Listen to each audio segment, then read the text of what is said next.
Salut et bienvenue à tous, je m'appelle Alex et vous êtes tombé dans la chaîne du Horror Show. Donc dans ce nouvel épisode, je vais m'intéresser à un tueur en série français cette fois-ci, qui a été surnommé l'ogre des Ardennes, le tueur des Ardennes, j'ai nommé Michel Fourniret.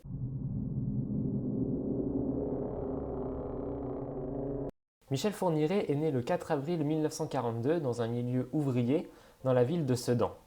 Il y a passé d'ailleurs la plupart de son enfance, mais il n'a jamais détaillé cette période de sa vie aux enquêteurs. Lors de ses interrogatoires, les psychiatres l'ont interrogé sur sa mère. Il l'a décrit comme quelqu'un étant de caractériel. De toute manière, pour décrire son enfance, il recommande les lectures de Jules Verne et de Hervé Bazin. Par exemple, dans Poil de carotte, le petit François subit la haine et les humiliations de sa mère et prend du plaisir à maltraiter les animaux.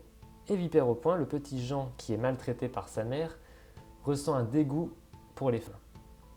Donc en gros, il explique sa vie par le biais de ces différentes lectures.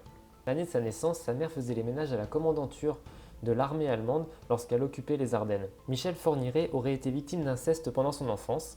En effet, de ses 4 à ses 6 ans, sa mère l'aurait utilisé comme objet sexuel. Il a une sœur et un frère, tous les deux sont plus âgés que lui, Huguette qui est décédée aujourd'hui, et son grand frère André. Son père travaille comme ouvrier métallurgiste à Sedan, il le décrit d'ailleurs comme quelqu'un d'alcoolique et d'absent. Plus tard, son père divorcera de sa mère, qui avait des troubles mentaux, et finira par obtenir la garde des 3 enfants. Les camarades de classe le décrivent comme fourbe, voleur de stylos et de portefeuilles. D'ailleurs, un de ses camarades a témoigné. Dans l'adolescence, il trépignait de plaisir après avoir fait ses petites conneries perverses. D'ailleurs, toutes ces petites bêtises lui vaudront d'être battu par ses camarades et par les surveillants de l'école. En grandissant, Michel Fourniret devient un grand joueur d'échecs. Il deviendra aussi un grand passionné de littérature. D'ailleurs, il est décrit comme quelqu'un de très intelligent. Plus tard, il sert dans les commandos de l'air en Algérie, puis finira par se tourner vers des petits métiers techniques et deviendra ouvrier fraiseur et menuisier. En 1964, il se marie et a son premier enfant. En 1967, il est condamné pour la première fois à de la prison avec sursis pour différentes agressions sur mineurs. Sa femme demandera alors le divorce. En 1970, il se remarie puis a un fils et des jumelles. Entre 1966 et 1973, il est condamné pour voyeurisme et violences commis à Nantes et à Verdun. Le 25 mars 1984, il sera incarcéré pour une dizaine d'agressions et de viols sur mineurs en région parisienne. Le 26 juin 1987, il est condamné à 7 ans de prison, dont 2 avec sursis, et à 3 ans de mise à l'épreuve. Sa seconde épouse finira alors par demander le divorce. Pendant son incarcération, il rencontre sa prochaine compagne, Monique Olivier, par le biais d'une petite annonce publiée dans le journal Le Pèlerin. Après un échange de courrier, elle vient le visiter régulièrement en prison.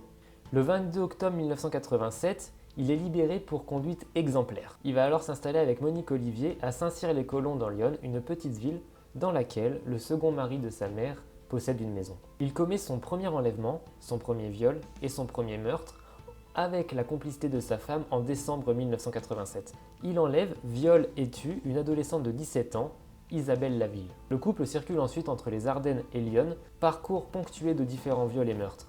En décembre 1988, il quitte Lyon pour s'installer à Flowing, une petite ville près de Sedan. En 1988, il est contacté par la compagne d'un de ses anciens compagnons de cellule afin d'aller chercher un magot caché dans un cimetière du Val d'Oise, constitué de lingots et de pièces d'or, et ensuite de le ramener dans un appartement. Fourniret et la femme procèdent du coup au transfert, mais Michel Fourniret finira par piéger la femme. Il la tire dans une carrière de Clairefontaine et finira par la tuer. En janvier 1989, grâce à l'argent tiré des lingots, il finira par acheter, pour la modique somme de 1,2 million de francs, un petit manoir du XXe siècle, isolé et entouré par la forêt, ainsi qu'un studio à Sedan. Mais bien sûr, à sa sortie de prison, l'ex-compagnon de Michel Fourniret se rendra chez lui pour avoir des explications, et par peur, Michel Fourniret s'est installé dans un taudis et joue la comédie. Il dit ne rien savoir de la disparition du magot, ni celle de sa femme d'ailleurs. L'ex-compagnon repart alors en pensant que son ami ne sait rien et qu'il lui a dit la vérité. En 1991, la police s'intéresse énormément à Michel Fourniret lors d'une affaire de faux papiers, ce qui obligera Michel Fourniret à revendre le manoir précipitamment et ensuite ce qui mènera l'ex-compagnon de cellule à découvrir l'existence de cette demeure. Fourniret s'installe alors en Belgique avec sa femme dans un village ardennais à une dizaine de kilomètres de la frontière française. Il effectue plusieurs petits boulots et finit même par se faire embaucher comme surveillant dans l'école communale de Jeudine. Le 26 juin 2003, à Ciney près de Namur, Fourniret enlève Marie Ascension, 13 ans, sur le chemin de l'école. Comme pour tous ces enlèvements, il utilise la ruse en disant qu'il cherche l'école. Elle lui indique, mais elle refuse catégoriquement de rentrer dans sa voiture. Indigné, Fourniret lui dit « Ce n'est pas bien de ne pas faire confiance aux gens ». Du coup, la petite fille réfléchit et finit par monter dans sa voiture. Mais à peine montée dans la voiture, Michel Fourniret la saisit, la ligote et la jette à l'arrière de sa voiture. C'est une fois que la voiture est arrêtée à un stop que Marie réussit à ouvrir la porte arrière et à s'échapper. Recueillis ensuite par une automobiliste, ils finissent par croiser Michel Fourniret qui cherchait alors la petite fille, ce qui va permettre à l'automobiliste de noter la plaque d'immatriculation. C'est grâce à ça que la police arrêtera enfin Michel Fourniret à l'âge de 61 ans. Après un an d'interrogatoire, le couple ayant organisé leur défense lors des séances enregistrées du parloir, Fourniret est sur le point d'être lâché. Mais c'est en juin 2004 que Monique Olivier, après 120 interrogatoires, finira par craquer et à tout avouer. Le 29 juin 2004, Monique Olivier est placée sous un mandat d'arrêt pour non-assistance à personne en danger. Puis le 30 juin 2004, son mari finira par avouer 6 meurtres lors d'aveux filmés. Le procès du couple commence le 27 mars 2008. Fourniret, lui, refuse catégoriquement de s'exprimer lors du procès, alors que sa femme répond absolument à toutes les questions. 2 mois ont été nécessaires pour juger le couple. Le 28 mai 2008, Fourniret est condamné à perpétuité réelle. Monique Olivier, elle, est condamnée à la perpétuité assortie d'une peine de sûreté de 28 ans. Fourniret est actuellement détenu dans une prison alsacienne. J'arriverai pas à dire le nom, donc du coup je vais vous le marquer juste en dessous.